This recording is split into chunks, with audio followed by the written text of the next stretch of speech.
कैसे हम, जिसको हमने अपना सर्वस्व माना है और वो हमें कह दे कि हम आपके आगे ना पीछे, तो कैसे चलेगा भाई। और चलो उसकी बात तो छोड़ो, जिनके साथ हम रहते हैं, भाई बहन हैं या उधर रहते हैं तो और जो दूसरे संबंध हैं, बच्चे हैं, पिता पुत्र हैं, पति पत्नी हैं, पड़ोसी अड़ोसी हैं, तो कोई व्यक्ति जिनके साथ हमारा संपर्क होता है, संबंध होता है, वो कहते हैं हमें आपसे कोई लेना देना नहीं, आपको जैसे रहना है वैसे रहो, तो उससे अच्छा थोड़ी लगता है व्यक्ति को।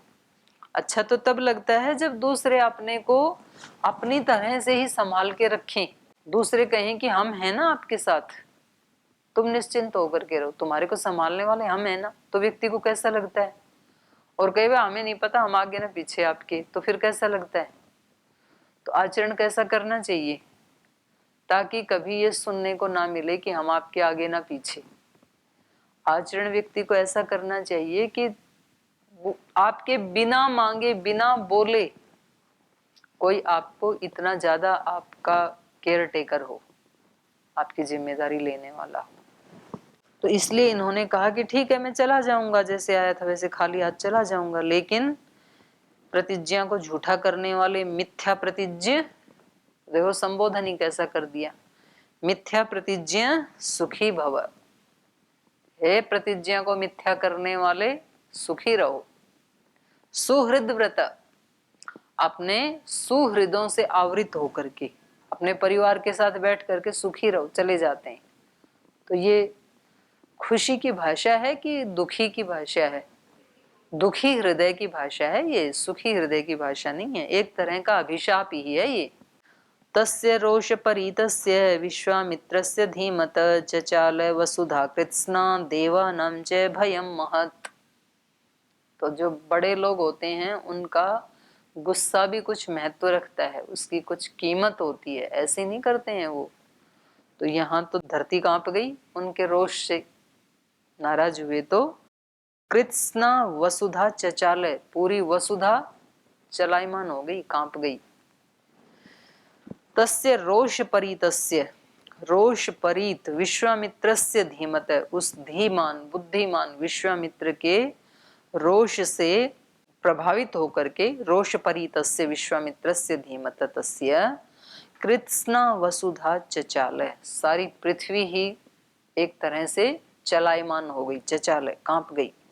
देवानाम च भयम महत, और देवों को भी महान भय लगने लगा कि भी अब क्या होगा, ये तो नाराज हो गए विश्वामित्र जी। तो देवानां च भयं महत्, त्रस्त रूपं तु विज्ञाय जगत् सर्वं महान् ऋषि नृपतिं सुव्रतो धीरो वसिष्ठो वाक्यम् अब्रवीत्। त्रस्त रूपम सर्वम जगत विज्ञाय, तो इस प्रकार से सारे जगत को ही त्रस्त रूप जान करके, भयत्रस्त, उनके ऋषि के नाराज होने से, क्योंकि इनका जो ऐसे योगी ऋषि संत महात्मा होते हैं उनका ओरा इतना विशाल होता है, तो उसका प्रभाव फिर उतनी ही दूर तक पड़ता है। जिसकी जितनी सामर्थ्य है उतनी दूर तक ही तो उसका प्रभाव पड़ेगा ना। तो जिसकी जितना बड़ी प्रतिभा है तो उसकी उसकी खुशी का, उसके आनंद का, उसकी तपस्या का, उसके गलत काम का प्रभाव भी उतना ही बड़ा होता है जो जितने बड़े पद पे होता है। तो कोई छोटा मोटा कोई सामान्य व्यक्ति कोई त्रुटि कर दे तो उसका प्रभाव बहुत थोड़ी दूर तक जाता है, और कोई ऊंचे पद पे बैठने वाला त्रुटि करे तो उसका प्रभाव बहुत दूर तक जाता है, क्योंकि बहुत लोगों की आशाएं आहत होती हैं, बहुत लोगों का विश्वास आहत होता है उससे। तो जैसे जैसे व्यक्ति ऊंचा उठता है साधना की दृष्टि से, पद की दृष्टि से, प्रतिष्ठा की दृष्टि से, उतनी उतनी उसकी जिम्मेदारियां भी बढ़ जाती हैं। इसलिए जो भी सिर ताज पहनता है ना, तो समझ लो ये कांटे पे सोने जैसा है, कैसा भी ताज हो वो। कोई परिवार का ताज पहनता है, परिवार का मुखिया है, तो उसकी जिम्मेदारियां बढ़ जाती हैं। बच्चों की इतनी जिम्मेदारी नहीं होती है, घर में क्या होगा। तो कोई किसी दायित्व का, किसी पद का ताज पहनता है, कोई सीएम है, पीएम है, एमपी है, एमएलए है, डीएम है, प्राइम मिनिस्टर है, राष्ट्रपति है, तो बहुत ऊंचे पद पे है ना। तो उससे कोई त्रुटि हो जाए तो फिर फिर वो तो सदियों तक भोगनी पड़ती हैं। तो इसलिए इनके नाराज होने से त्रस्त रूपम तु सर्वम जगत विज्ञाय, सारे जगत को त्रस्त रूप जान करके महान ऋषि, जो वशिष्ठ ऋषि हैं, महान ऋषि हैं, वो नृपतिम सुव्रत धीर वशिष्ठ वाक्यम अब्रवीत। तो ये वशिष्ठ ऋषि के विशेषण हैं। कैसे हैं वो? धीर हैं, सुव्रत, व्रतों का पालन करने वाले हैं, अच्छे व्रतों का पालन करने वाले हैं। नृपतिम वाक्यम अब्रवीत, उन्होंने आकर के फिर राजा को बताना शुरू किया। क्या बताया उन्होंने?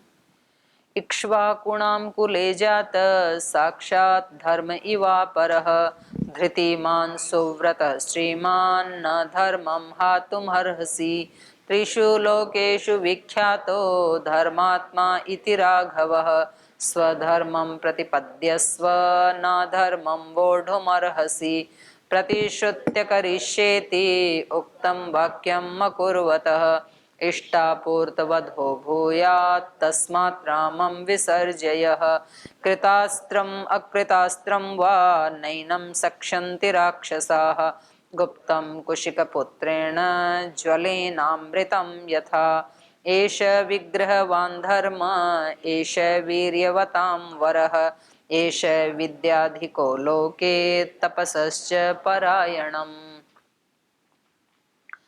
इक्ष्वाकुणाम कुले जातः साक्षात धर्म इव अपरः। बोले राजा, आप जिससे बात कर रहे हो ना, ये मानो दूसरा साक्षात धर्म ही है, विश्वामित्र। धर्म का दूसरा रूप, धर्म का सगुण साकार रूप मतलब विश्वामित्र। धृतिमान सुव्रत श्रीमान न धर्मम हातुम अर्हसि। तो ऐसा व्यक्ति आपके सामने खड़ा है और आप भी धृतिमान हैं, आप धैर्य वाले हैं भाई, सुव्रतः अच्छे व्रतों का पालन करने वाले हैं, श्रीमान श्री से युक्त हैं, इसलिए न धर्मम हातुम अर्हसि, आपको भी अपना धर्म इनके सामने छोड़ना नहीं चाहिए। धर्म को खो करके आप पुत्र को प्राप्त करोगे तो पुत्र आपको अच्छा नहीं लगेगा फिर। तो ये एक लंबा चौड़ा उपदेश इन्होंने दिया, जो कि प्रत्येक गुरु को करना चाहिए। अपने शिष्य को कहीं नीची दिशा में जाता हुआ देख करके उसको अपनी तरफ से एक बार उपदेश करना चाहिए, आगे फिर वो जैसा भी करे। तो इसको हम कल पढ़ेंगे। आज यहीं विराम देते हैं पाठ को।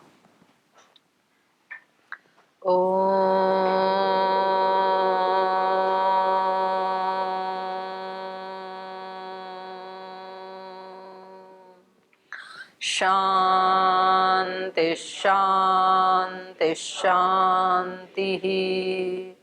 श्री गुरुभ्यो नमः। हरि के नाते से सब नाते, इससे सभी सुहाते,